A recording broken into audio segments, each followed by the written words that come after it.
ibi bihugu bitandukanye umugabo numwe kwisi yego uko umugabo w'umuzungu ateye niko umugabo w'umunyarwanda ateye wenda kamvuge uko umutanzania umwirabura n'umuzungu numwe umutanzania n'umunyarwanda bateye kimwe sibyo aba bagabo baracyari umwe sibyo nibyo ariko ntabwo umuco aba bagabo bavukiyemo bakuriyemo ari umwe oya sibyo uyu munsi hari uko umunyamerika yitwara mu muco wabo hari uko umunyarwanda yitwara mu muco wabo kandi aba bantu nabagabo sibyo ubwo turacyari ku miyoborere y'uyu muryango kuko twe turimo turarokora umuryango turimo turakiza umuryango yego ese uyu muco ntabwo ushobora kugira uruhare mu guteba k'uyu mugabo cyangwa se mu gutakaza inshingano k'uyu mugabo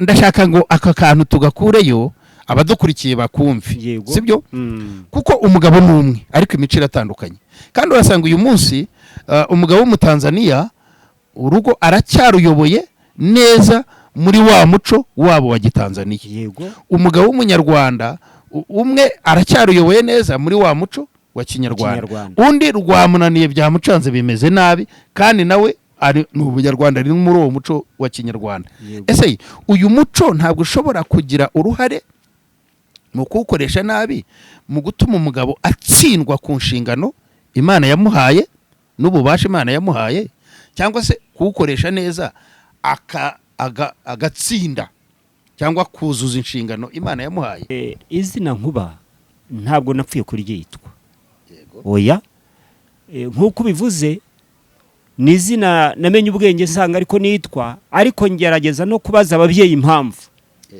banyise iryo zina rero mu ncamake nk'uko wabivuze mama yambwiye ko igihe yari atwite inda yanjye agiye kubyara yicaye imbere y'iziko kera bubakaga amazu ya kinyarwanda noneho igihe habaga hari amashyiga bagacana bakota ababyeyi babaga bagiye kubyara ugasanga baraho ngaho ababazwa n'ibise ariko nanone akaba agomba kubona umuriro kugira ngo abashe gususuruka rero inkuba yarakubise iramukubita ariko noneho we ubu nabayeho kubw'ibitangaza ni ibitangaza inkuba yarakubise yica ibyara uruhande rwe yica ihene yica imbwa yari aho ngaho ndetse n'inzu ntiyashya nawe ntiyagira ikintu aba na gito amashyiga yari yicaye uruhande irayeterura yajugunya hanze data rero yari aryamye mu muco wa kera umuntu yo yabaga inkuba ikubise babwiraga umugabo ngo niyivuge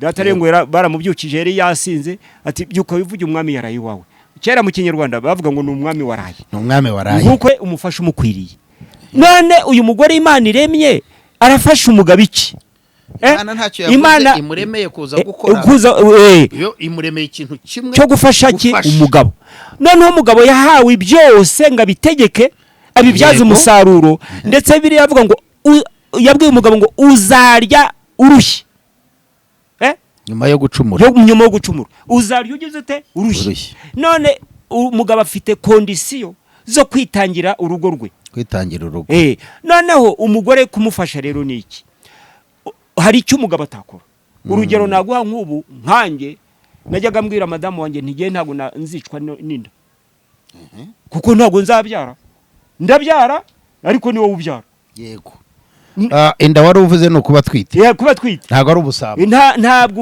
umugabo yicwa n'inda kuvuga ngo yapfuye abyara ibyo bintu Imana yarebye isanga umugore agomba kubifasha iki umugabo icyo ni ikintu kigaragara urumva bivuze ngo Imana yaravuze ngo reka muremere umufasha umukwiriye noneho mu bubasha Imana yari yahaye uyu mugabo bwarimo yuko we ari bugene icyo ari bufashwemo akabwira uyu mufasha ahawe ati rero umfasha iki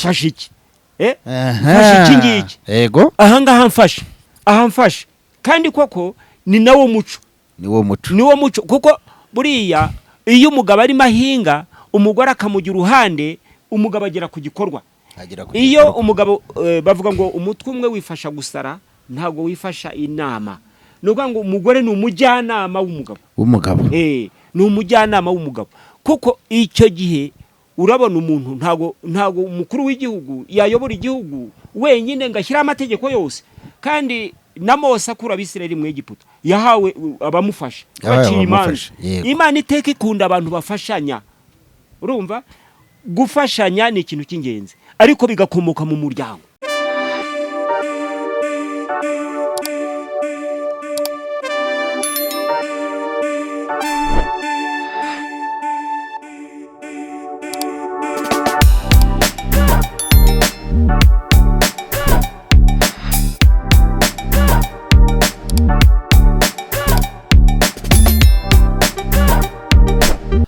Reka tubifurize ibihe byiza nshuti bakunzi bavandimwe mudukurikiye muri aka kanya. Mushobora kuba mudukurikiye muri mu Rwanda, mu turere dutandukanye, mu mirenge itandukanye, mu tugari dutandukanye. Ushobora kuba kandi udukurikiye uri mu karere k'ibiyaga bigari cyangwa se hirya no hino ku isi, ndavuga abari i Burayi, abari muri Aziya, muri Amerika n'ahandi hose mutuye. Reka tubifurize ishya n'ihirwe mu mirimo y'amaboko yanyu. Tubabwire ngo niba umeze neza komeza ushima Imana, niba utameze neza kandi twakubwira ngo ihangane, iminsi ihora ihinduka, nawe ejo bizagenda neza, wishime. Turi kuri channel cyangwa se umuyoboro ugiye kujya udufasha cyane cyane abantu bakunda umuryango, abantu bakunda umuco, abantu bakunda iyobokamana risobanutse. Ndeka mbabwire ko muri ahantu heza hanyaho. Rero nge tugiye kubana none hangaha hirya ya kamera cyangwa se muri kumva kuri mikoro ya kabiri ndi Olivier, ariko sindi jyenyine muri studio, ndi kumwe na Revera James. Munyemerere nawe muri kano kanya mwakire basuhuze, hanyuma kandi nawe uraza kudufasha mu kuyobora ikiganiro cy'uyu munsi, anatubwire ikiganiro kigiye gutambuka hehe. Nanze kuvuga izina kugira ngo aze kubyivugira. Karibu Reverend. Murakoze cyane. Turashima Imana nicyo kibanze. Uko umuvandimwe ababwiye, nitwa Reverend Karemera James cyangwa se Pastor Karemera James. Ndi umubyeyi, nicyo kibanze. Ndi umugabo, ndi umunyarwanda, ariko ndi n'umukozi w'Imana wahisemo kwemera gutumika cyangwa se kujya aho Imana ishaka ko njya. Ubwo rero nibyo, ndi umugabo ndubatse, hanyuma nkakunda Imana cyane cyane biciye mu bantu bayo, kuko nimwo nayimenyeye. Ntabwo navutse ngo nyimenye, nayimenyeye mu bantu bayo. Ni nayo mpamvu nk'uko umuvandimwe wari ubivuze, nahisemo cyane kuganira, kwigisha, kumenyekanisha, gufasha ikintu bita umuryango. Kuko umuryango niwo navutsemo, niwo namenyeyemo Imana, niwo nakuriyemo, niwo nakurishijemo ubu bubasha bw'ubumenyamana cyangwa se iyobokamana. Byose bibumbiye muri uyu muryango. Niyo mpamvu rero mu guhamagarwa kwanjye, mu kwitaba icyo twita umuhamagaro mu barokore, nahisemo iyi nzira yo gufasha umuryango. Buriya kugira ngo mpitemo gufasha umuryango, nuko hari ibyo nabonye ukurikije aho navutse, aho narewe, kuko duca mu miryango itandukanye nk'abanyarwanda benshi. Tubihuriyeho ibyo ngibyo, ntabwo byaba ari ibya James gusa, tubihuriyeho n'abandi banyarwanda benshi.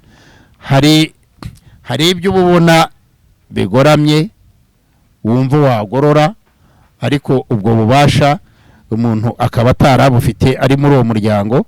Ariko noneho aho Imana yaduhereye ububasha bwo kuba natwe abashefu b'umuryango cyangwa se umuyobozi w'umuryango cyangwa se kugira umuryango nkomokaho, nanjye nkagira umuryango w'Imana mpagararira kuyobora kugira ngo nzawugeze ku Mana, niho noneho nari mpawe ubwo burenganzira bwo kuba nagira icyo nakunganira, icyo nafasha kuri uyu muryango.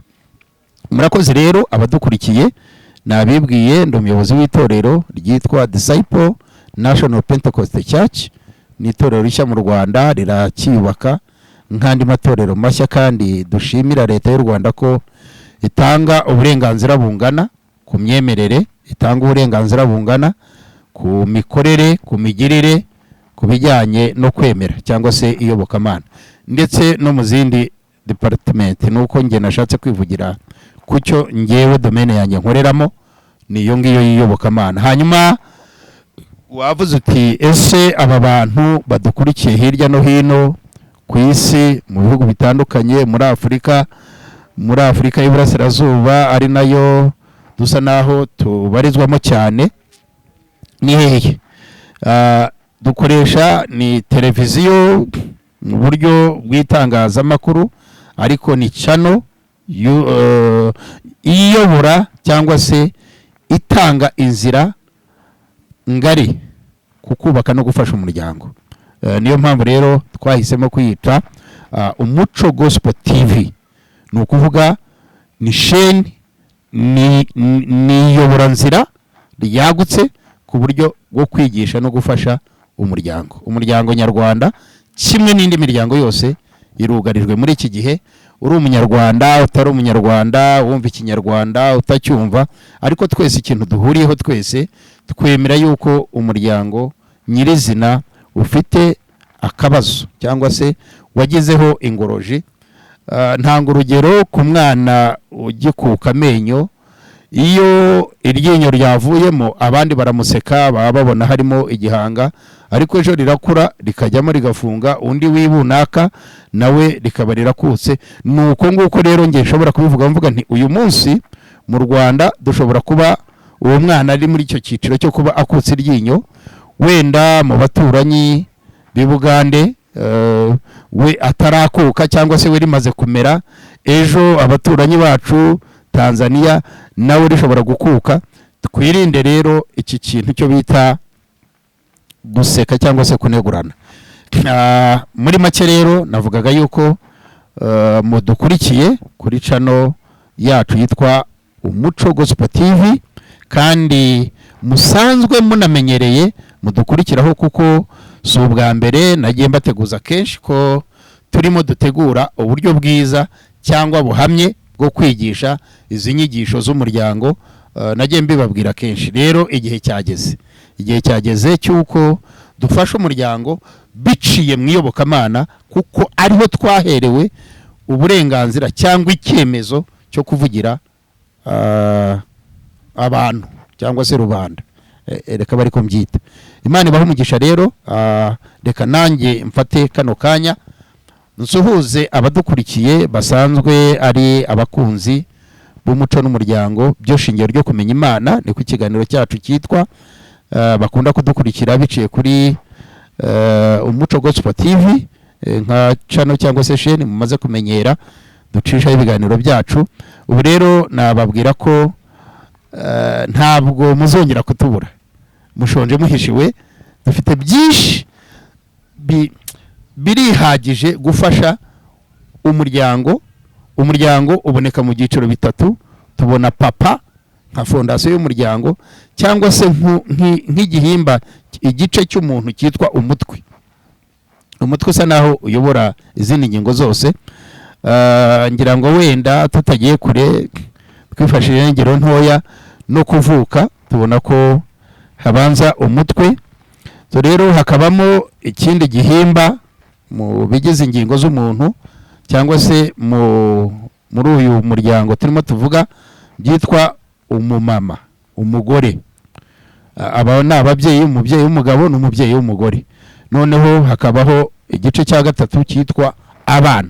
Ibi bice uko ari bitatu rero nibyo biba bigize umuryango uwo tugiye gufata igihe cyacu kuganira, ariko bitanatubujije ko tuganira ku iyobokamana mu buryo bwagutse, ku bapasitoro bagenzi bacu bahamagariwe kuvuga ubu butumwa, ku bahanuzi, ku ntumwa, ku banyamasengesho, byose tugenda tubikoraho. Rero ntabwo muzongera kubura cyangwa se kusonzera iki kiganiro cyacu, kuko ni uburyo twateguye, tumaze iminsi dutegura kugira ngo bube bwiyubatse buhoraho. Twagiye rero tubasezeranya yuko muri iki cyiciro cyo kwigisha izi nyigisho tuzajya tugira abatumire benshi, mutazajya mureba Pastor James gusa, kuko hari abakozi b'Imana benshi bahamagawe ari byo navugaga yuko nabo tubakoraho imyemerere itandukanye bikura abantu mu rujijo, kuko mwiyobokamana ni ikintu kigari abantu benshi bayoberamo, abantu benshi bajijukiramo, ariko bitanabujije ko hari n'abakijijwamo bakajijwa kubera iyobokamana. Ni muri icyo cyiciro rero navuze ko tuzajya tugira abatumirwa nk'uko nagiye mbatumira, ariko noneho uyu munsi ndashaka kubabwira ko tuzajya tugira umutumirwa uje kwigisha ku gice runaka yateguye kwigishaho, urugero ku mugabo, ku mugore cyangwa ku mwana, cyangwa se mu bihuza uyu muntu n'Imana, igisanira cy'umuntu n'Imana, igisanira cy'umugabo n'Imana, igisanira cy'umugore n'Imana, igisanira cy'umwana n'Imana. Ibyo ni ibyiciro tuzagenda tuganiraho ku buryo butandukanye ku batumirwa bacu rimwe na rimwe, kuko ntabwo bazajya nabo bahoraho, kuko ni inyigisho ngari, nanjye hari uko nateguye ngomba gutangira kwigisha. Ibi byose rero turabikora kuki? Turabikora kugira ngo dufashe society, umuryango.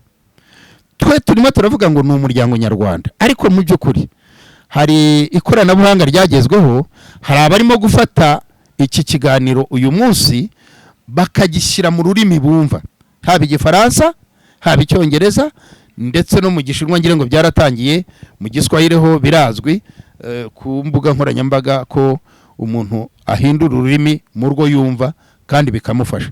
So rero ntago nkivuga yuko ari ugufasha society nyarwanda gusa cyangwa se umuryango nyarwanda gusa, ahubwo ni umuryango ku rwego rw'isi, ku Mana nyine.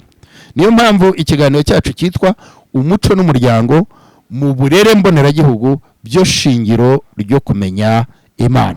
Utaramenya umuco, utaramenya umuryango, ntago umenya umuco wawo. Utaramenya umuco w'uwo muryango, ntumenye igisanira cy'uwo muryango n'Imana. Murakoze rero, reka munyemerere kuba dukurikiye cyane cyane nk'inshuti zacu. Hari abantu badukurikira cyane bari muri Tanzania dufite ivugabutumwa, dufite n'inshuti nyinshi. Hari abadukurikira Uganda, ubwo ndashaka kuvuga cyane ba bandi bahamagara, bagisha inama, batanga ibitekerezo.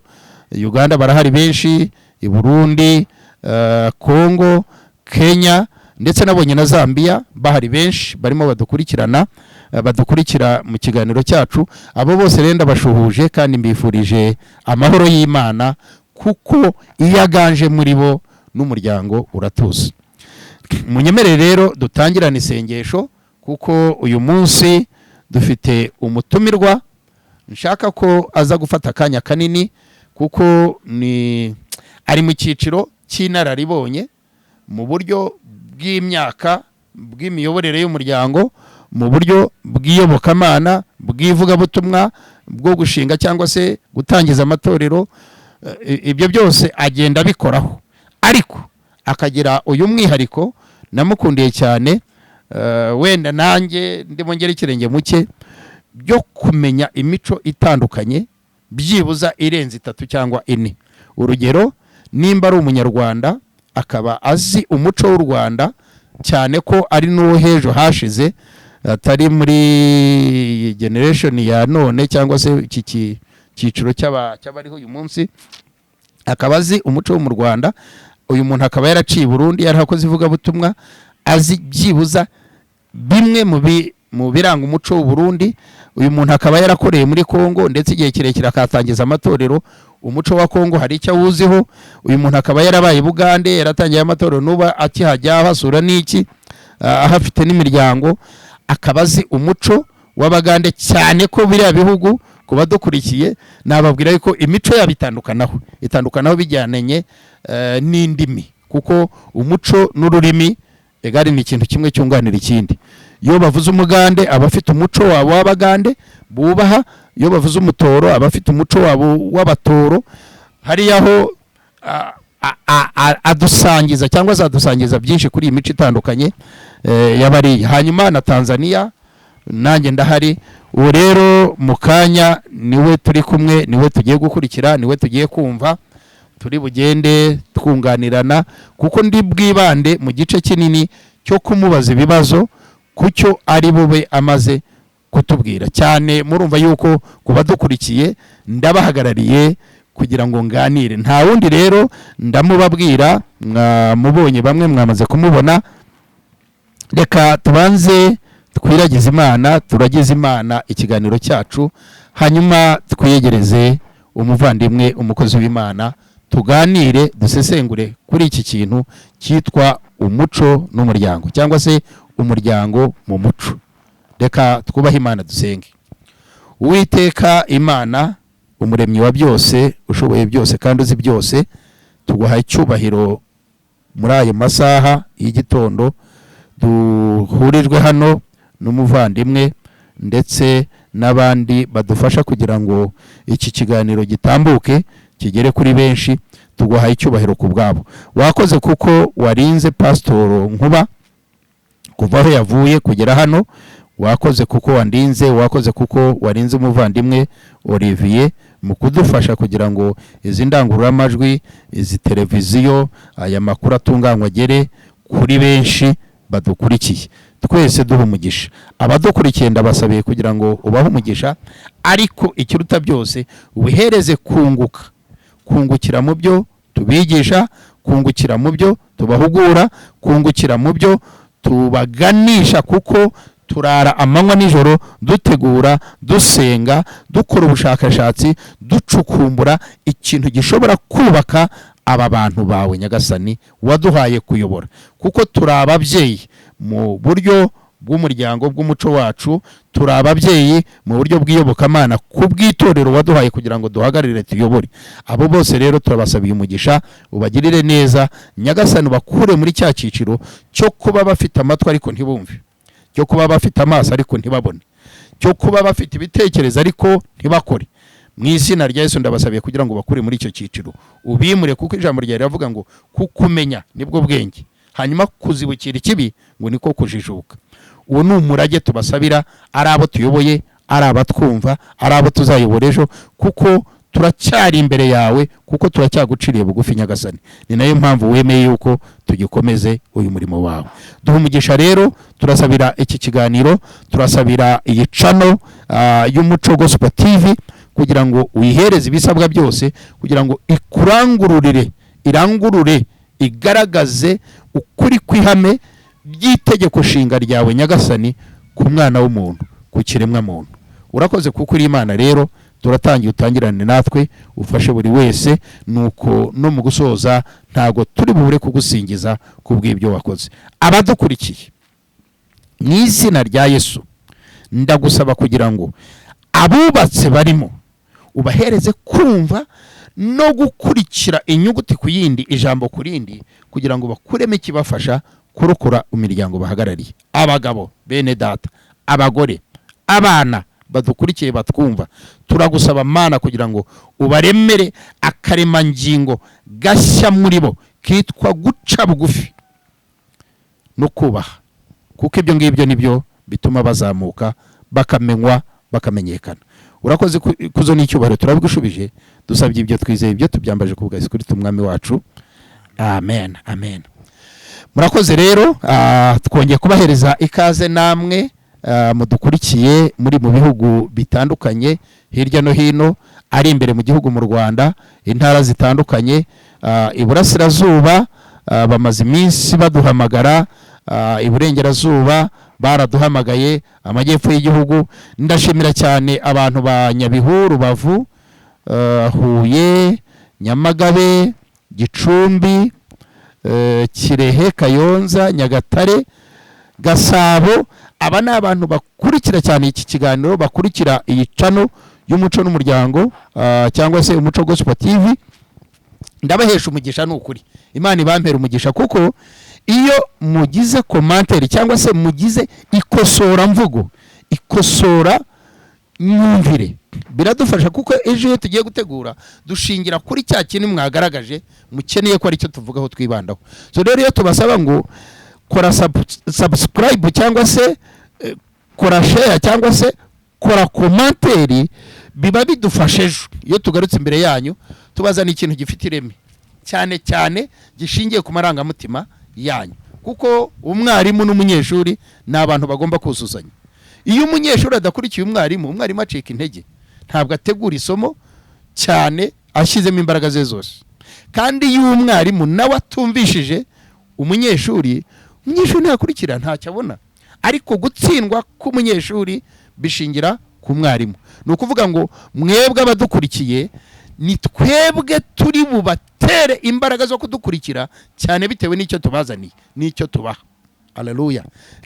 Ako ni gacamo, mwibuke ko n'umupasiteri ntabibwiye kuba nabateresha haleluya, ahubwo ngize amahirwe nuko twazitera ku manywa na nijoro. Abadukurikiye rati Imana ibahereza umugisha, kandi haleluya zibe nyinshi mu miryango yanyu, zibe nyinshi mu bana banyu, zibe nyinshi mu bikorwa byanyu. Ibyo nibyo mbifuriza nk'umubyeyi, nk'umushumba. Hanyuma rero reka ne gutwara umwanya munini, mbere wenda yo kubakirira umutumirwa wacu, ndashaka kugira ngo mbabwire ngo iki kiganiro cyubatse mu buryo bwo gufasha abantu online, nk'uko mudukurikiye kuri televiziyo cyangwa se icano. Ntimuze kunyumva nabi kuvuga televiziyo ejo cyangwa ejo bundi ishobora kubaho bitewe n'ibyifuzo by'abadukurikiye n'icyo babona ishobora kumarira abantu. Uyu munsi twe turacyayita cano kuko ni sheni ducishaho, ni umuyoboro ducishamo ivugabutumwa rishobora kubageraho. Hanyuma narimvuze ngo twateguye ikintu kinini, hari santere turimo gutegura kugira ngo wa muntu udashobora kudukurikira kuri yoboranzira cyangwa se kuri iri koranabuhanga agire n'aho dusanga tumufashiriza, tumwigishiriza. Ariko hakabamo ibanga rikomeye cyane muri iyi senta turimo dutegura ishingiye ku muco n'umuryango mu burere mboneragihugu, byo shingiro ryo kumenya Imana. Hazaba harimo gufasha aba bantu bakiri batoye, urumva na umuhungu n'umukobwa bagiye kurushinga, bagiye kubakana, umwe yahisemo undi cyangwa se bakundanye. Haleluya. Bya bindi byacu by'igipasiteri byo kubonana uyu munsi tukamuhugura, tukamuhereza kirazira, ibyo agomba gutinya mu rushako n'iki, mu by'ukuri twabonye bidahagije. Duhitamo rero gutegura mu buryo burambye, turi bugende tubiganiraho mu kiganiro cyane turi kumwe n'inararibonye Pasiteri Nkuba. Hanyuma nkavuga nti aho dukorera ni Kayonza, wenda kubo ntari nabibwiye cyangwa se kubashya baba badukurikiye ari ubwa mbere. Itorero ryacu riri Kayonza, mvuze ryacu nk'aba bandi kandi mpora mbikosora. Itorero ry'Imana duhagarariye tuyoboye riri Kayonza hariya Rwinkwavu, mu gace ka Rwinkwavu, ni agace gafitemo udusozi duto cyane. Ab'iburasirazuba ntabwo tumenyereye imisozi, rero iyo hatubonye udusozi nka turiya tubona ari igice cy'imisozi miremire iburasirazuba, ariko niwumva miremire nawe urumva ntabwo wagereranya n'Iburengerazuba cyangwa se amajyaruguru y'igihugu. Hariya Rwinkwavu rero niho Imana yaduhereye umugisha, niho duhagarariye itorero ryacu DNPC cyangwa se Disciple National Pentecostal Church, twongeraho Rwanda kuko ririmo gukorera mu Rwanda, hari n'ahandi hanze, riri Tanzania n'ahandi. Hanyuma aha niho tunategura rero, turimo dutegura, turi mu bikorwa, hari ibyatangiye gukorwa byo kugira ngo habeho iriya santere yo kwigishirizamo imiryango, yo gufashirizamo abakiri bato kumenya umuco no gukurira mu muco. Ibi bintu mbihuza cyane n'icyo bita itegeko nshinga rya Repubulika y'u Rwanda, mbihuza cyane n'icyo bita ndi umunyarwanda, ni udutabo mfite tuzaganiraho cyane ku bashumba, ku bakozi b'Imana, ku bapasiteri. Nzababwira reka ne kujya kure, ahubwo munyemereye noneho nakire Pasiteri Nkuba. Ni umukozi w'Imana ari kuraho. Pasiteri, muraho neza mushumba. ku badukurikiye tumaze igihe tuvuga tuti hari abanyandikiye bavuga bati Pasiteri Nkuba ko duheruka ayobora imvubu mu nyanja gutya yagiye hehe? Ngenda mbabwira yuko mu zabukuru mugira iminsi y'amabonekero y'ukwezi, ngire ngo muba mwagize imbaraga, igituza kitameze nabi, mugaragara. Hakaba n'indi minsi muba murimo murwanya izabukuru nazo kugira ngo zigireyo. Ariko nk'umukozi w'Imana twemereye ko hari igihe wagiye mu ivugabutumwa ryo hirya no hino, ariko wowe ubwawe niwe wanyibwira uti ntabwo nari nicaye gusa, narindi mu bushakashatsi, narindi yo negeranya, nagiye gushaka andi makuru twahuza n'ibyo twigisha kugira ngo abadukurikiye bagire icyo babona. Ese nibyo? Nibyo mushumba, nk'uko wabivuze. Mu by'ukuri nge ntabwo njya nsinzira ngo ngende rwose, mba numva nshaka kumenya cyane uburyo tubayeho, uburyo umuryango nyarwanda ubayeho, kandi ngira ngo ibyo mvuga ntabwo ari ibinyoma, kuko nk'uko wabivuze nabaye henshi. Yego, nabaye henshi. Ubundi mu by'ukuri nge nkomoka mu Bugesera, niho navukiye. yego, ariko uyu munsi ni mu karere ka Kayonza, ubu niho ntuye, ni naho nkora umurimo w'Imana mu itorero nk'uko umaze kubivuga. Ubwo rero mu by'ukuri njyewe nabonye byinshi, nk'uko wabivuze ndi nararibonye. uri nararibonye. Ndi umusaza mfite imyaka 62. Urumva ko nabonye byinshi, kandi mu gakiza, mu kumenya Imana maze imyaka hafi 50 menya Imana, dore ko nanayivukiyemo. Navukiye mu muryango nk'uko wabivuze wabemera Imana. Noneho rero ariko nanone nubwo navukiye mu muryango w'abemera Imana, navukiye no mu muryango kandi nanone wemera n'imico ya gihanga yo kubandwa, guterekera. Ibyo byose ndabizi cyane, nabibayemo, narabibonye, ariko mpitamo cyane iby'Imana kuko nabonaga ko hari aho bitandukaniye. Imana iguha umugisha. Hanyuma wenda tugiye kukwakira, wibwira abantu, turi bukomerezeho tunaganire n'abantu, cyangwa se utangire inyigisho yawe. Ese iyo bavuze Pasiteri Inkuba tuzi yuko ni ikintu kitagaragara, kidafatika. Ubwo ndasa naho nganisha kureba uyu muntu wakwise Nkuba yarashingiye kuki. Inkuba ni ikintu kitagaragara. Kera tutarasobanukirwa cyangwa se tutaramenya, twumvaga ngo inkuba ngo ni isake, ngo iraza ngo igakubita, ngo indi ngo ikayicakira ikayizamura, cyangwa se ngo uyitanze akayifata nayo ikaguma hasi. Ariko kubera ku kwiga no gusobanukirwa, twagiye tumenya ko inkuba ni uburyo bw'umuriro cyangwa se bw'umuyaga. Nibyo abarundi bavuga ngo ni umuyaga nkuba. Urumva?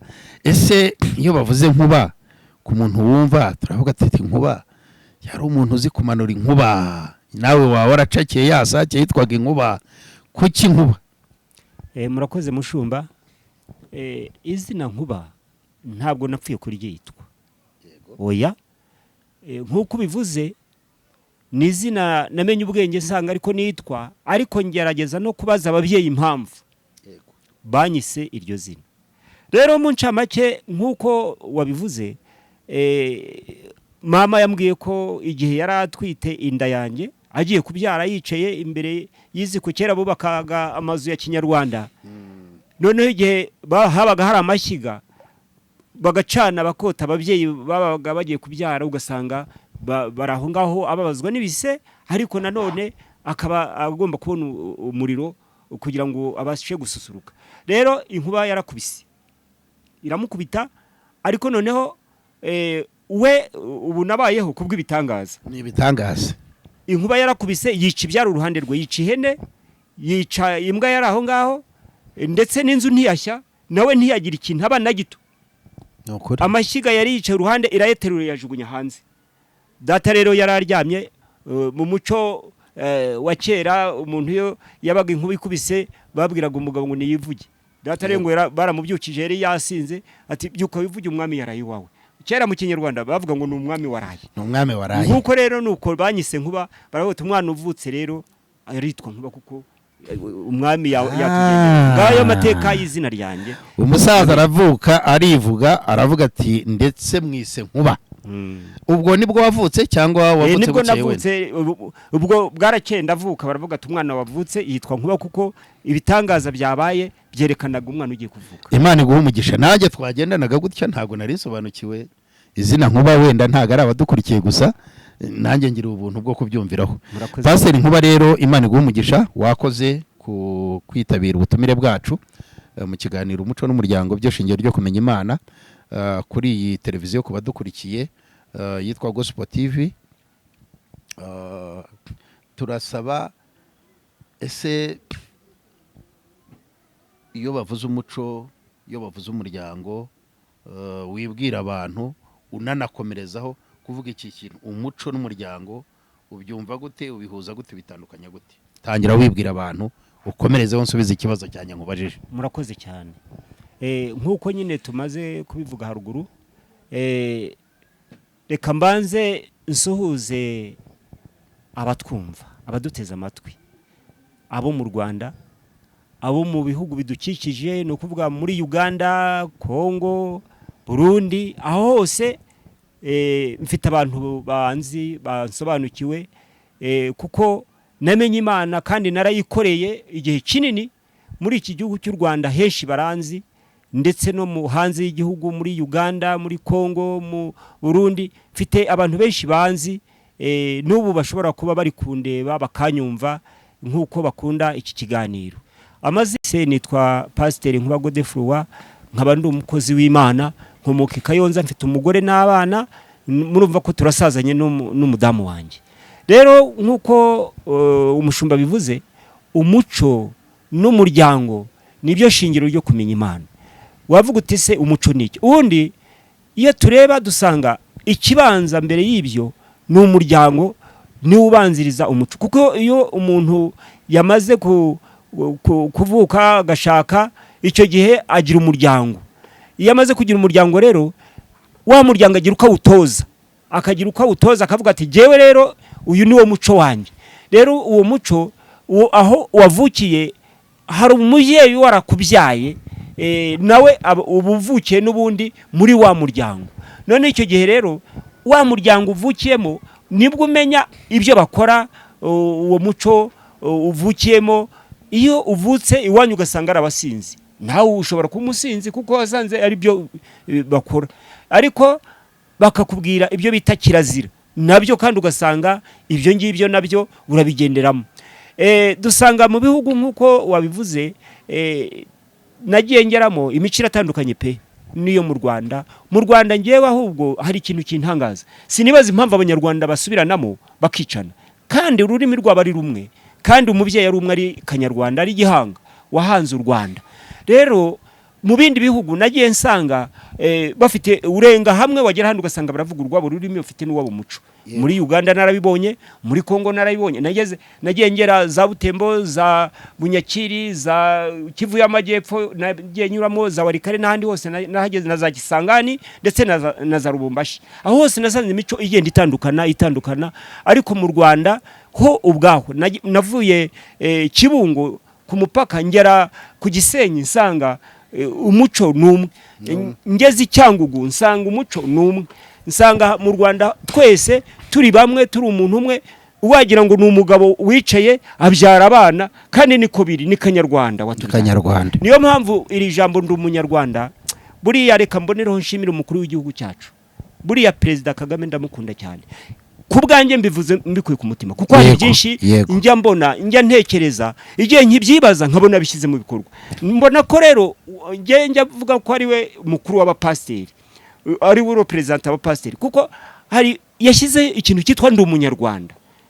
Umuntu akumva ko agomba kumenya ko ahakomoka ni mu Rwanda. Gusarura burya, niba ushaka kumva iki kiganiro neza, burya ushaka kurya ugahaga, wirinda ibintu bibiri: wirinda kurya ibishyushye kugira ngo bitakotsa, ukazinuka ibyo kurya ukabirya nabi, nanone ukirinda kuyoragura. Iyo yoraguye nanone bituma utarya neza ngo hajye, ariko iyo uriye witonze ukarya ibihoze wagenzuye, urarya ugahaga, kuko umubiri wawe ugenda ubyakira neza. Rero n'iki kiganiro nacyo ucyumve neza, wumve intego yacu. Jewe nk'uko bivuga, mbabazwa cyane no kubona umunyarwanda yagira indi mitekerereze. Nabonye ibibi n'ibyiza, yagira indi miterere. Ngira ngo si rimwe ndi hano kuri televiziyo, ariko nagiye nabyigisha mu itorero, aho nagiye mba hose, aho nagiye ngenda mu bihugu nagiye ngenderamo. Buriya nge ibintu byitwa amadini ntabwo ugiye burya mbyubakiraho, nubakira cyane ku byanditswe byera, kuko Yesu yigishije abantu bose, ntabwo yarobanuye. Umuco rero ngeyo ndebye nsanga abanyarwanda umuco wabo uhuza ndetse no muri Bibiliya, kuko haraho muri Bibiliya umuntu asoma ngo ntuzashake mukaso cyangwa nyoko. Mu Rwanda uwo muco turawugira. Hari abantu bataziririza, batagira kirazira, hako mu Rwanda tugira kirazira. Ibyo rero umuryango n'umuco birahura, kuko hari umuco mwiza ariko umuco mubi ni ugutokoza kavukire yawe y'umunyarwanda ukayizanamo ibindi bintu bitajyanye n'ibyo basogokuruza badusigiye. Babanaga neza, bagendaga neza, bakoranaga neza, bagashyingirana. Umuco mubi nimba numvishe neza ni ugutokoza kavukire inkomoko yawe. Aribyo bamwe baririmba ngo gakondo. Kuko hari igihe kimwe nari mu gihugu cya Uganda, umuntu aza gupfa kuko umuco wabo umuntu iyo yapfuye akapfa ari umwana cyangwa ari umugore akagwa kure, baramuzana bakamuhamba kwa sekuru, ugasanga ibituro biratondekanye, mu gihe twebwe dushyira mu irimbi, ariko bo bashyira kwa ba sekuruza wabo. Umuntu bamukuye mu gitaka bamuhabye hatariho, bamuzana kwa sekuru. Ibyo bintu narababaje, barambwira ati uyu ni wo muco wacu. Urumva rero ko twebwe mu Rwanda dufite umuco tugenderaho kandi twasigiwe na basogokuru. Ni nayo mpamvu twanga cyane abawutokoza bawuvangira, kandi uwo muco ukajyana n'iyobokamana, kuko iyobokamana tugira cyane cyane iki kiganiro turagitanga tugira ngo duhuze umuco n'iyobokamana, kuko mu kubaka uyu muryango.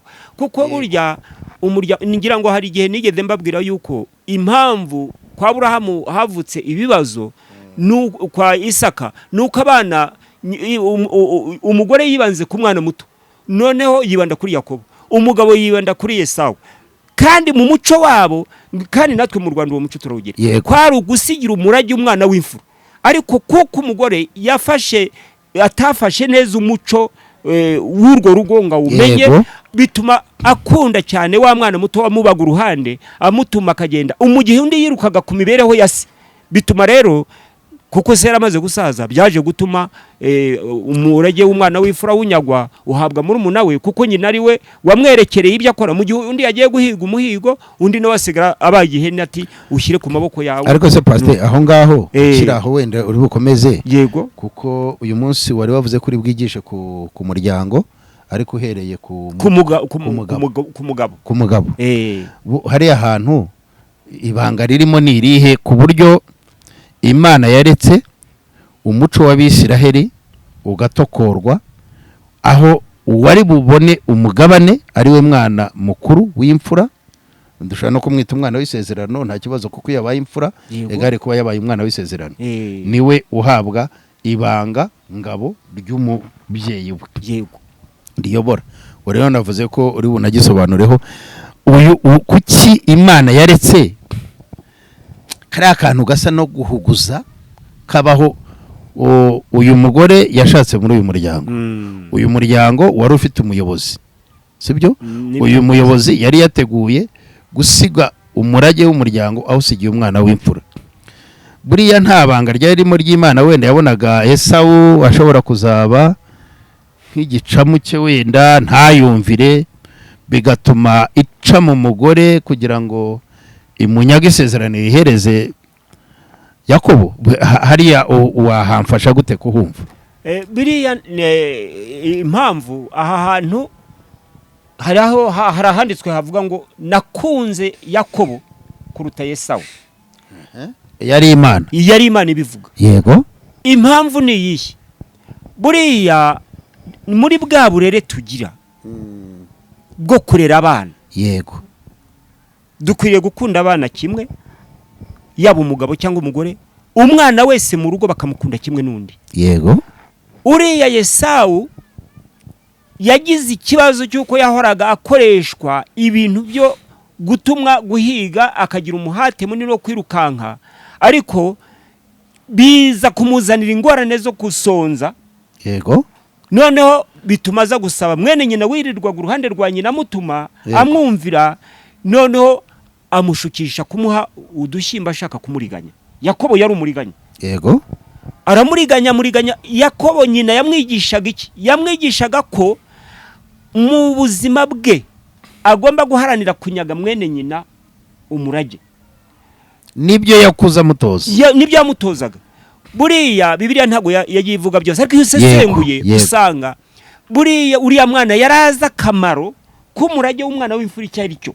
Yego. Kuko dusanga mu byanditse havuga ngo niba ngiye kuguta udushyimbo, kuko yari yabuze umuhigo, yego, azamubwira ati makuru utwo dushyimbo nanjye njyeho.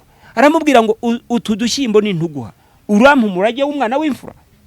Umva aho hantu aramubwira ngo burya rero iyo tuvuga ibintu Imana ihita ibyakira. Yego, iyo wiyambuye umugisha wawe ku mutima wawe Imana yarawukugeneye, Imana irakureka ukawamburwa kuko waba wabuze ubwenge.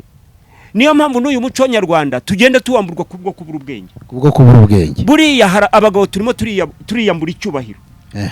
Aho hantu turiyambura icyubahiro kuko iyo usomye mu gitabo cy'Itangiriro igice cya 1 umurongo wa 26, yego, hatubwira iki? Hasome wumve. Igice cya 1 umurongo wa 26. ukomeje tuhashake rwose. Noneho akihashaka, ubundi umugabo mu by'ukuri yaremwe n'Imana mu ishusho y'Imana. Yego, Imana imuremera kugira ngo imuhe ubutware bwo gutegeka ibyo yari yararemye byose kuko yari imaze kubirema. Ibintu nibyo byabanje kuremwa, ariko nyuma irema umuntu. Iravuga iti hirya y'umuntu nta kindi kigomba kurengaho. Uyu mugabo niwe uzategeka ibi. Imuha ububasha bwo kugenda akabyitana amazina. Yego, imuha n'ahantu heza ho kuba mu ngobyi ya Edeni. Iramubwira iti ibi ngibi byose ndabiguhaye, ariko igiti kirimo kimenyesha umuntu icyiza n'ikibi ntuzakiryeho. Imuha inshingano, imuha itegeko. Iramubwira ngo ntuzaryeho kuko umunsi wakiriyeho bizakuzanira urupfu. Adamu yahise yumvira Imana, yumva ko ibyo bintu bikomeye. Ntabwo tuzi neza iminsi Adamu yabayeho aba wenyine, ariko icyo tubona, Imana yarebye imiruho Adamu afite cyangwa se ubwigunge yari afite bwo kuba wenyine.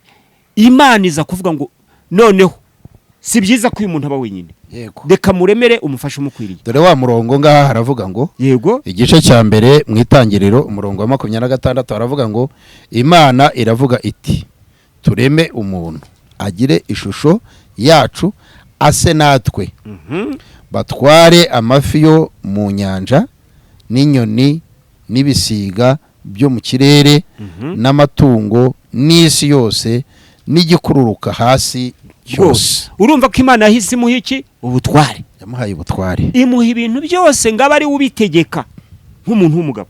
Ariko soma kuri icyo gice cya 2, noneho urebe ku murongo wa 18, wumva uburyo ki Imana yaje kubona Adamu akwiriye kugira uwo bajya inama. Yego, Imana itangira kurema umuryango. Uburyo Imana yatangiye kurema umuryango, ibice 2 umurongo wa 18 haravuga ngo kandi Uwiteka, umutwe waho wavugaga ngo Imana irema Eva. Ngo kandi Uwiteka Imana iravuga iti si byiza ko uyu muntu aba wenyine, reka muremere umufasha umukwiye. Urakoze cyane. Reka muremere umufasha ugize ute? Umukwiriye. Ariko aha hantu tuwumve neza, hari umugabo Imana yaremye. Ubaha batangiye gusobanura ku mugabo.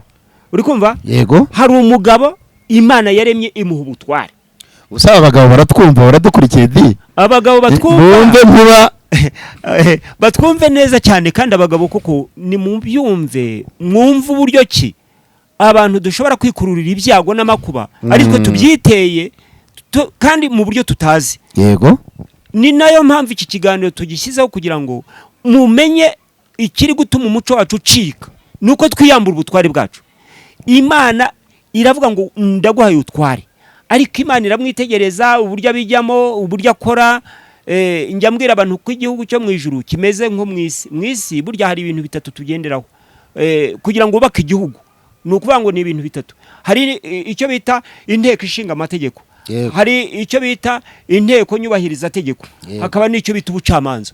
Ibyo bintu uko ari bitatu nibyo byubatse igihugu. Ushaka kugira leta naho ngaho, gushinga amategeko, kugira abayubahiriza no kuyacira urubanza. Noneho babandi bayashinze n'abandi bayubahiriza, noneho hakaboneka n'ababajya hejuru batagira aho bogamira, baca imanza kuwo ari we wese hatarimo kubera, bakamucira urubanza rutabera. Noneho rero aho ngaho ni Imana nayo yavuze iti uyu mugabo uzategeke byose, ariko noneho reka nkushakire uzagira gute, uzajya gufasha ari we mugore witwa Eva. Rero aha dusanga Imana yashinze umuryango ko yari imaze kurema babiri.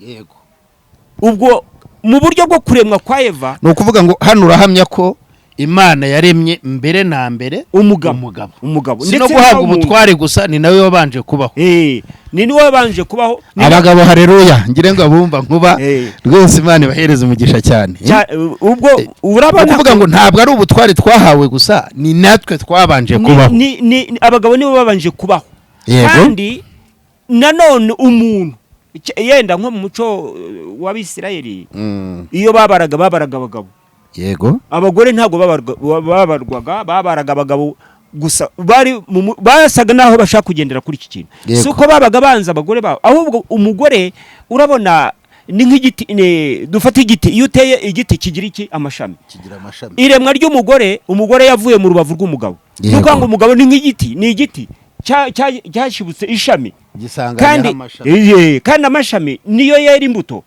tukazirya ntabwo turyoherwa n'igiti ahubwo turyoherwa n'imbuto zikivuyemo zeze kuri cyane tugira umuryango kubera umugore tugira umuryango kubera umugore iyo umugore atabyaye umuryango uracika kandi nawe bamwita ngo ni ingumba kandi uhora ubihiwe wa mugani ni nka za mbuto ziba zitariho niba urushatse umugabo nako umugore uri umugabo mukaba babiri umugore ntagira ishami rimushibukaho muguma muri babiri kwa kundi kandi baba bahibihiwe tuvugishije ukuri y'abantu batarabyara ni ukuvuga ngo uburyohe ushatse kuvuga yuko iki giti kitashyizweho amashami ntabwo cyakwitwa igiti kiba ari bakita cya giti kitagira amashami inkokore noneho aya mashami nayo agiyeho ntagire imbuto ntabwo byaryoha uburyohe bwacyo ntawe waba ubizi noneho kandi twongeramo ubwo imbuto ni abana amashami ni umugore igiti ni uyu mugabo noneho iyo ugarutse niyerekwa nafashe iyo ugarutse aho ngaho nanone ikindi nakongeraho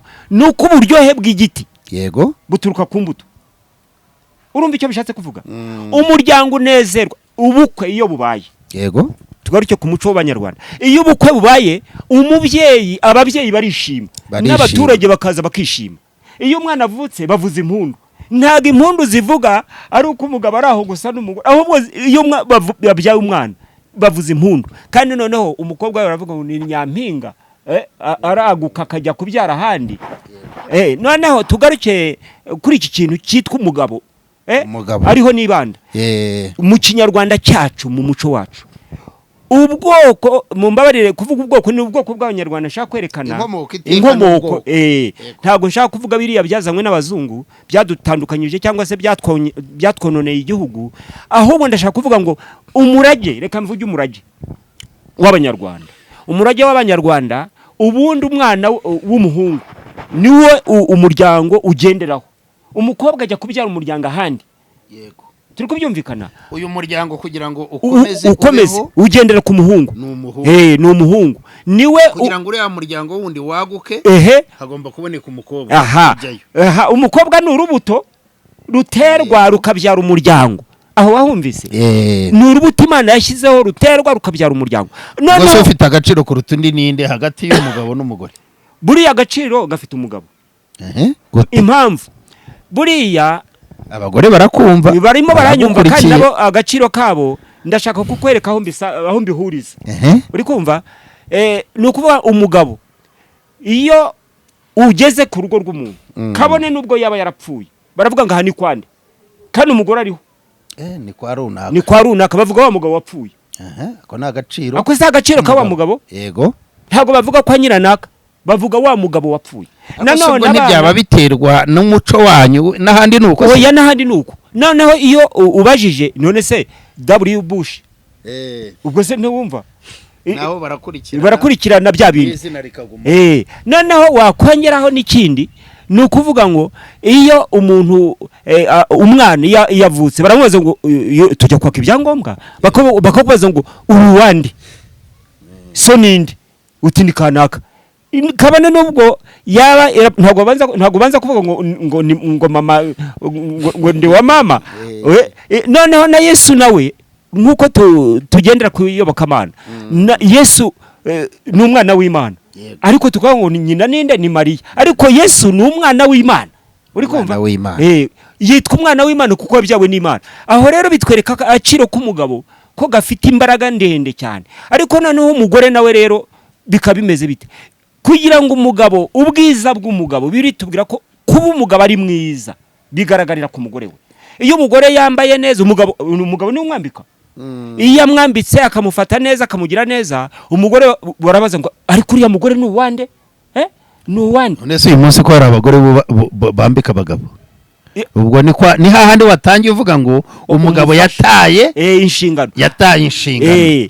Buriya umugabo yataye inshingano, umugabo niwe wagombye kwambika umugore. None umugore ubu niwe wambika umugabo. Kuki umugore yabonye ko inshingano zatakaye ajya kuzikorera? None se yareka uzumva kuri radio hari ujya umudamu uvuga kanati sinajya muri kaya ngo mbone amafaranga ngo nanirwe kugura, mbona umugabo nta rukweta agira ngo mbure kutabijyana. Yego nibyo nubwuzuzanye koko, ariko kandi nubwo ari ubwuzuzanye ntago bikuyeho ko umugabo afite agaciro mu rugo rwe. Niko ko umugore agomba kugira kubaka urugo, kuko tudatiki ikintu cyitwa ngo umufasha. Iri jambo umufasha bivuga ugufasha. Urumva wowe urimo urakora ariko hari ukeneye gufashwa.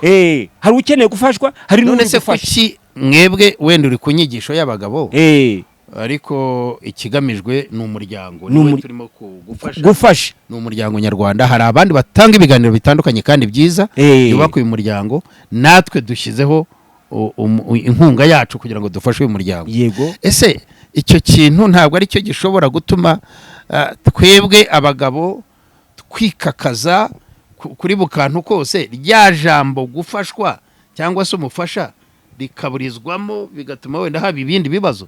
Aho hantu hameze gute? Ni kwa guta umuco.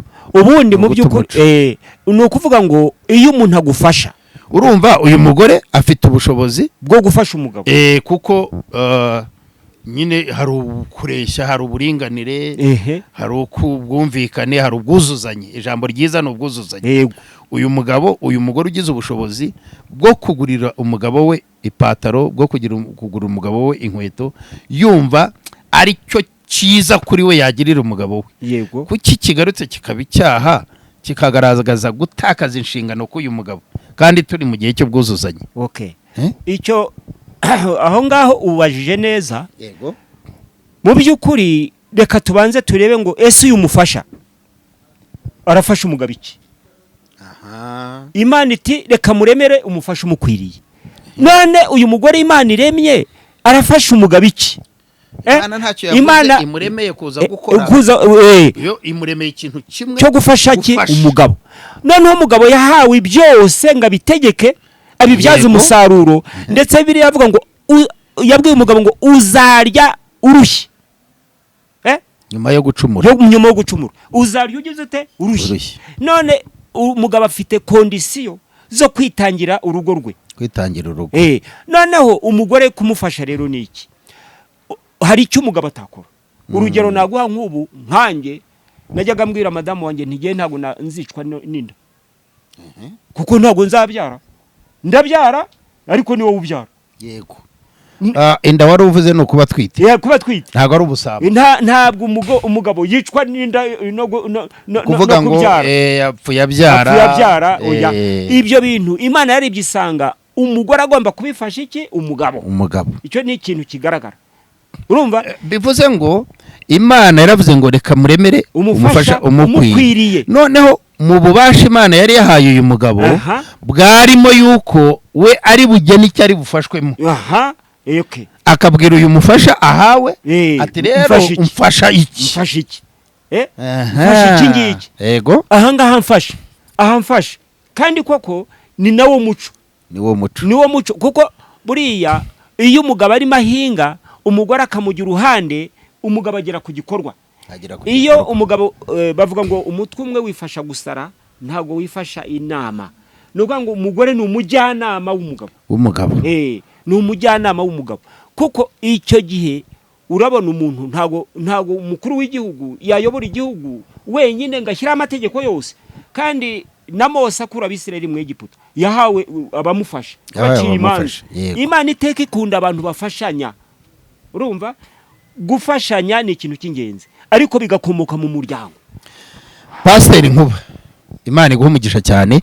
Urimo urashaka gusa n'ugaragaza ububasha bw'uyu mugabo yahawe, ndetse naho yatebye, naho yashushe n'utakaza inshingano kuko uyu munsi wa none dufite ikibazo gikomeye aricyo cyatuzanye kuri izi kamera yego arizo cyatumye dutanga ubutunzi bwacu dutanga amatike igihe cyacu kugira ngo tuze dufashe umuryango cyane cyane nyarwanda kimwe n'umuryango muri rusange kuko twe turabavugizi b'Imana ntabwo tugira autonomy ku miryango yose ko uyu munsi uraba wigisha hano ejo uraba wigisha Tanzania ejo uraba wigisha n'ahandi hariya hirya no hino ese pasteur mbere yuko wenda n'igihe kirimo kiradusiga kandi ikiganiro ni gihoraho ntabwo ducuranwa n'igihe kuko cyangwa se ngo ducanwe n'ibyo twigisha turahari inyigisho zirahari ese wagaragaje ubu bubasha bw'uyu mugabo yahawe n'Imana sibyo noneho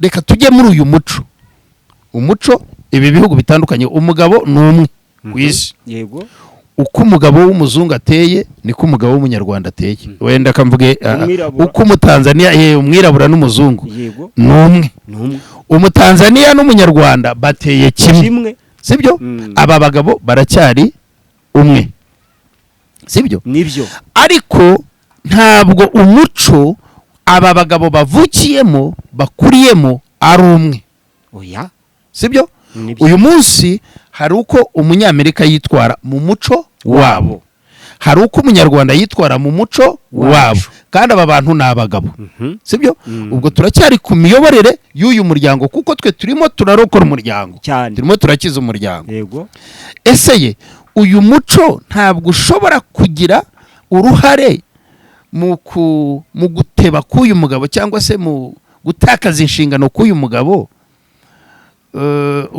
ndashaka ngo aka kantu tugakureyo abadukurikiye bakumve sibyo kuko umugabo ni umwe ariko imico iratandukanye kandi urasanga uyu munsi umugabo w'umutanzania urugo aracyaruyoboye neza muri wa muco wabo wa gitanzania umugabo w'umunyarwanda umwe aracyaruyoboye neza muri wa muco wa kinyarwanda undi rwamunaniye byamucanze bimeze nabi kandi nawe ni ubunyarwanda ari muri uwo muco wa kinyarwanda ese uyu muco ntabwo ushobora kugira uruhare mu kuwukoresha nabi mu gutuma umugabo atsindwa ku nshingano Imana yamuhaye n'ububasha Imana yamuhaye cyangwa se kuwukoresha neza agatsinda cyangwa kuzuza inshingano Imana yamuhaye murakoze cyane yego ubajije ikibazo cyiza kandi nk'uko twabivuze ubundi duhera ku byanditswe burya nta kintu Imana itagaragaje Adamu ajya guhura n'ibibazo yiyambuye inshingano yica amategeko y'Imana kuko Imana imaze kumubwira ngo kuba dukurikiye wenda hariho abanyamadini nkatwe turabyumva ariko ndashaka kubibereka hariho tubona ko hariho Adamu wa mbere hakaza Adamu wa kabiri ntabwo nzi Adamu urimo kuvuga ndavuga uwa mbere ndabibasobanurira cyane bakoze ni ukuvuga ngo ahantu ushaka kubereka uburyo ki abagabo tugira ingorane ari twe tuziteye yego Adamu mu by'ukuri yaranezerewe wabayeho neza ndetse abanye n'umugore we ariko nyuma wa mugore yahawe aza gutarura imico ahandi yumvira andi majwi dusanga ngo inzoka yaraje yigira umuntu ivuga ijwi nk'iry'umuntu umugore ntiyakeka impamvu iriya nzoka ivuze ijwi nk'iry'umuntu iramwigisha mwereka ko ibyo Imana yavuze atari byo ahubwo akwiye kwikorera akamenya kurema nk'abantu akarya cya giti Imana yabuzanyije rero dusanga Adamu nawe yaranze guhagarara mu nshingano icyo gihe umugore amweretse ko bagomba kurya kuri icyo giti yarazi ibyo Imana yamubwiye dore ko n'Imana yabimubwiye umugore itari yamurema Eva yaratarabaho umugabo yihanangirizwa kutazarya kuri cya giti kandi umugabo ntabwo yigeze abihisha umugore kuko yaramubwiye ati ibi bintu iki ngiki cyo kirazira buryo umugore icyo uzanye mu rugo cyose arakirya akagira anezerewe ko gihawe n'umugabo ariko iyo umugabo abwiye umugore ati iki ngiki ntikiribwa umugore babanye neza abyumva vuba noneho umugore rero ikosa yakoze yumvira andi majwi reka mbonereho mbwire abantu batwumva badukurikiye yego yuko urugo ni urwa babiri iyo hajemo uwa gatatu bihinduka umwanda niyo mpamvu ubona muri iyi minsi abantu barimo kugenda batandukana basaba ubutane induru ziri kuvuga nuko haba hajemo buryo wa gatatu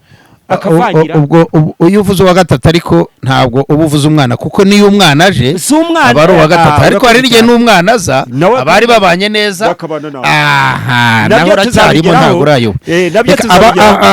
Abadukurikiye reka tuvuge tuti ikiganiro kiracyahari kandi turacyaganira urumva ko Pasiteri Nkuba yari ageze ku ngingo itanga urugero ariko tutaza gukoresha wenda n'igihe nabi kuko turacyari kumwe n'ejo bundi bari ku buhanga bw'ibyuma baze kuturebera kugira ngo tutaza kurenza igihe kuko ibiganiro byacu Pasiteri tubigiyemo bwakwira bugake ntabwo byanarangira. aha hantu rero wari wikije ubwo mu gihe bataratubwira ko igihe wenda cy'abandi tukibye cyangwa tukimaze aho hantu hasubiri ndashaka kuhagaruka.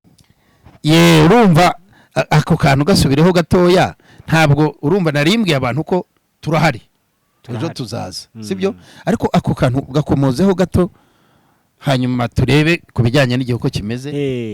Ntabwo ikiganiro ntikirangiye kiracyakomeza kandi ibintu burya biryoha bisubiwemo ariko ako kantu ko kaba impamvu y'uko umugabo yabwiye cyangwa se Adamu yabwiye Eva aravuga ati iki na niki kirazira ariko ukoresheje ijambo rivuga ngo ikije mu rugo cyose ngo umugore agira ate aracyemera aracyakira. ubwo ntibigiye guhura na rya jambo rivuga ngo hari aho urabona tugira inama imiryango myinshi hari abaduhamagara tukajyayo hari abo duhuza hari umuryango umwe naganirije nsanga harimo principe cyangwa se itegeko ry'umugore rivuga ngo icyageze hano kiba ari icyano n'igisohoka.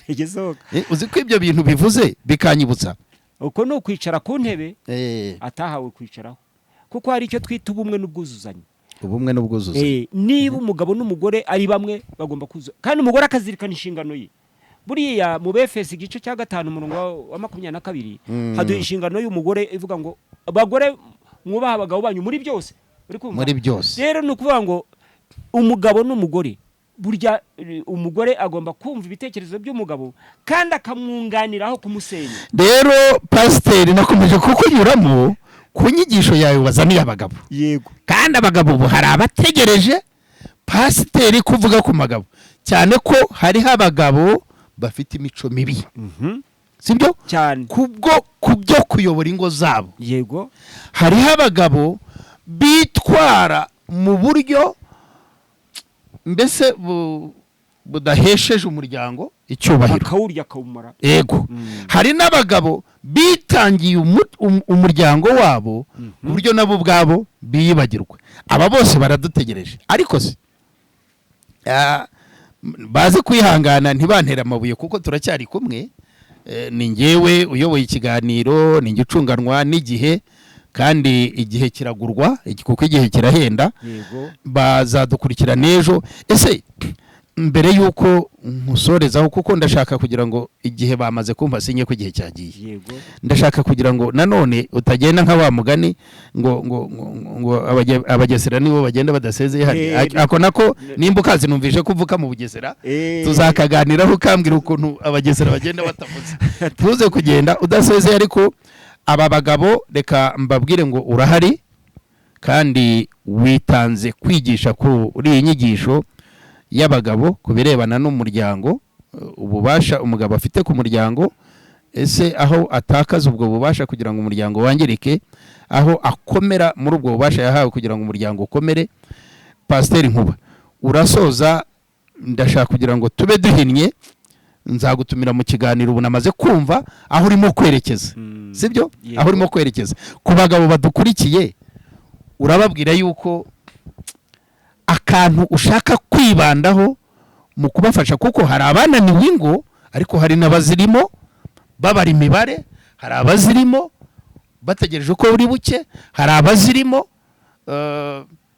wenda bishimye batazi aho birimo kugana. Ibyo ntibihuze n'ijambo rivuga ngo eseye iyi si turimo iki kinyejana, ntituri mu kinyejana cya 21. Ese koko mu biganiro bitandukanye urumva abapasiteri turaguhura tukajyaginga ku ijambo tukareba ibihe cyane cyane twifashishije iby'umwuka. Aha hantu umugabo uyu munsi umubona nk'uko nge mubona, kuki umugabo bigaragara ko asa naho apfutswe ku munwa ese uku gupfukwa k'umugabo ku munwa ubona guhatse iki? Wenda usoreze kuri iryo jambo tubararikire gukurikira ikiganiro kibareba nyirizina uzaba urimo uyu munsi. Nagiye nkucishamo ibyanjye byinshi. Murakoze cyane, ntago kuko nkuko bivuze igihe kiri kudusiga, ariko ntago birangiriye aha, dore ko turi buvuge ku mugabo, ubutaha tuzavuga ku mugore, ubundi ndetse tuvuge no ku bana, ndetse twongere tugaruke no ku byo bita uburere. Ariko icyo nashaka kugira ngo nsorezeho nuko kugeza uyu munsi umugabo agomba kuzirikana icyo yubakiye urugo,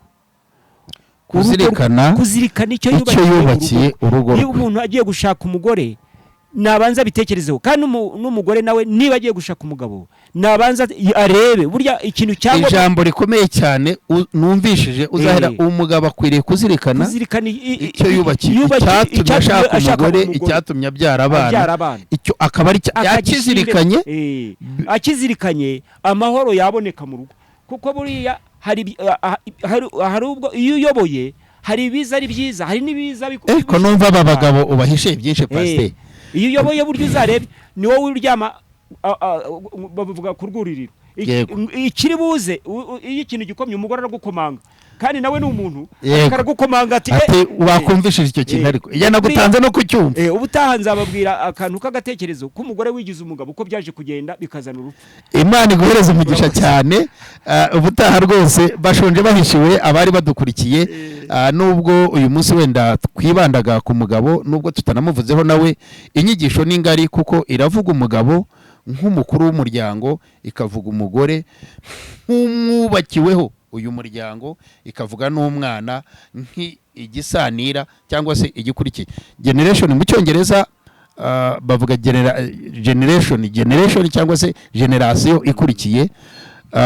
Mu giswahili naho bavuga kizazi. Ubwo rero ku bari badukurikiye kuri channel Umuco Gospel TV, ikiganiro nababwiye ko nagahoraho nakagaruka, ntabwo kirangiye.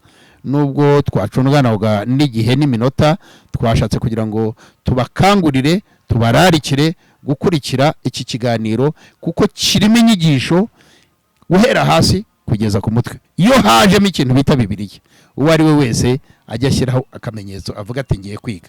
Rero ngwino dukurikire kuri iyi channel, hariho ibiganiro bitandukanye, ariko nk'uko tuvuganye na Pasteur Nkuba aturarikiye ko agiye kutwigisha cyane cyane ahereye ku cyo bita umugabo nk'umukuru w'umuryango, aganisha no ku badamu.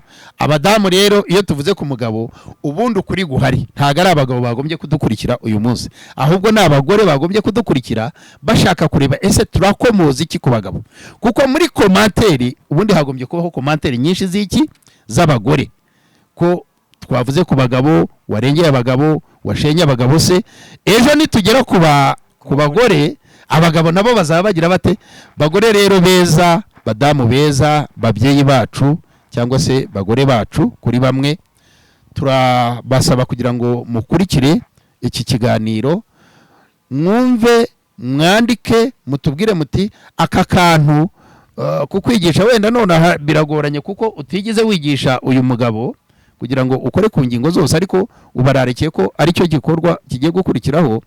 Ariko ndabwira abagore ngo babe hafi, batangire bategure icyo bavuga ati aka ngaka bibaye byiza nuko umugabo iki yagisubirana. Ariko tutibagiwe rya jambo rivuga ngo nujya gutokora igitotsi kiri mu jisho rya mugenzi wawe, jya ubanza urebe umugogo uri mu ryawe. Imana ibahereze umugisha. Rero reka duse n'abasubikiye hano, tubanze dusome kutuzi, tunaganiye na Pasiteri aduhereza igihe cyiza azagarukira noneho kuvuga kuri uyu mugabo. Kandi nanjye ndahari. Imana ibahe umugisha ku bari badukurikiye kuri channel yacu Umuco Gospel TV. Ikiganiro gihoraho, tubafitiye byinshi, tubahishiye byinshi, kandi turiho ku bwanyu. Ngaho namwe nimudutize amatwi yanyu, ariko munanatwereke aho twakwibanda.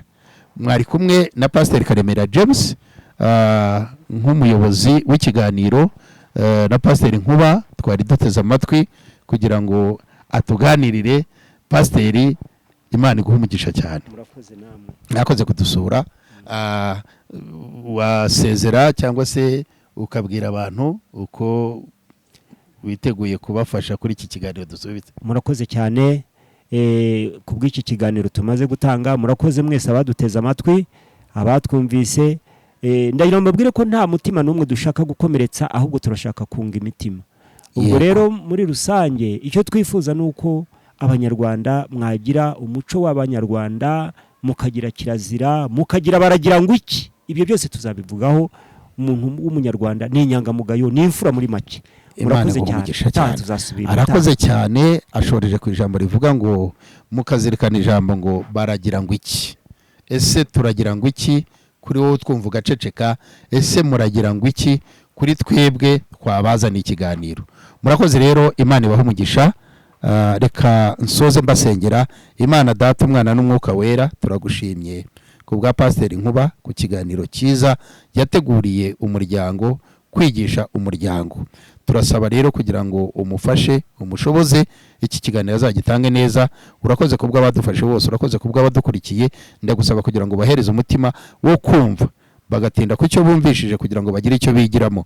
Ni mu izina rya Yesu mbasabiye, kandi nanjye nizeye yuko Nyagasani uri kumwe nanjye, uzamfasha mu gutegura, mu kwigisha no kubeshaho umuryango. Urakoze ku bw'igihugu cyacu waduhaye cyiza cy'u Rwanda. Urakoze ku bw'abayobozi bakiyoboye. Urakoze ku bwa buri rwego rwose rukora ibishoboka kugira ngo umuryango Nyagasani wiremeye ubeho kandi utekanye. Ikuzo n'icyubahiro ni ibyawe none n'iteka ryose, niko dusabye twizeye. Amen. Amen.